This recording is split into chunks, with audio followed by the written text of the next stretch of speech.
Chapter 4.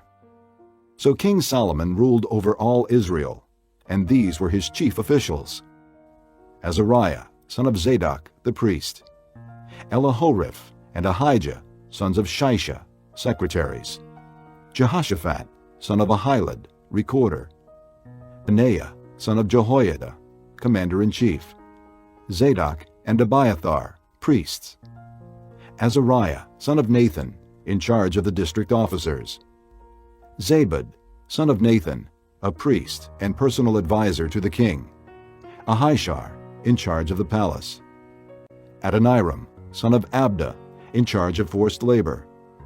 Solomon also had 12 district governors over all Israel, who supplied provisions for the king and the royal household. Each one had to provide supplies for 1 month in the year. These are their names: Ben-Hur, in the hill country of Ephraim; Ben-Deker, in Makaz, Shaalbim, Beth-Shemesh, and Elon Beth-Hanan; Ben-Hesed, in Arubboth; Soko and all the land of Hepher were his; Ben-Abinadab, in Naphoth Dor.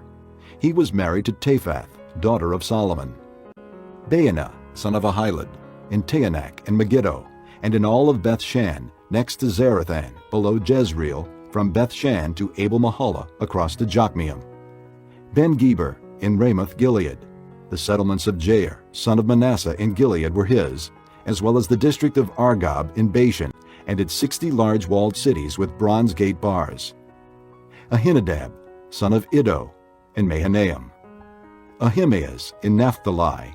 He had married Basemath, daughter of Solomon; Baanah, son of Hushai, in Asher and in Aloth; Jehoshaphat, son of Peruah, in Issachar; Shimei, son of Elah, in Benjamin; Geber, son of Uri, in Gilead, the country of Sihon, king of the Amorites, and the country of Og, king of Bashan. He was the only governor over the district. The people of Judah and Israel were as numerous as the sand on the seashore.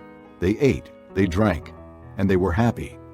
And Solomon ruled over all the kingdoms from the river to the land of the Philistines, as far as the border of Egypt. These countries brought tribute and were Solomon's subjects all his life. Solomon's daily provisions were 30 cores of fine flour and 60 cores of meal, 10 head of stall-fed cattle, 20 of pasture-fed cattle, and 100 sheep and goats, as well as deer, gazelles, roebucks, and choice fowl. For he ruled over all the kingdoms west of the river, from Tiphsah to Gaza, and had peace on all sides. During Solomon's lifetime, Judah and Israel, from Dan to Beersheba, lived in safety, each man under his own vine and fig tree. Solomon had 4,000 stalls for chariot horses, and 12,000 horses. The district officers, each in his month, supplied provisions for King Solomon and all who came to the king's table. They saw to it that nothing was lacking. They also brought to the proper place their quotas of barley and straw for the chariot horses and the other horses. God gave Solomon wisdom and very great insight, and a breadth of understanding as measureless as the sand on the seashore. Solomon's wisdom was greater than the wisdom of all the men of the East, and greater than all the wisdom of Egypt. He was wiser than any other man, including Ethan the Ezrahite, wiser than Heman, Calcol, and Darda, the sons of Mahal. And his fame spread to all the surrounding nations. He spoke 3,000 proverbs, and his songs numbered 1,005. He described plant life, from the cedar of Lebanon to the hyssop that grows out of walls.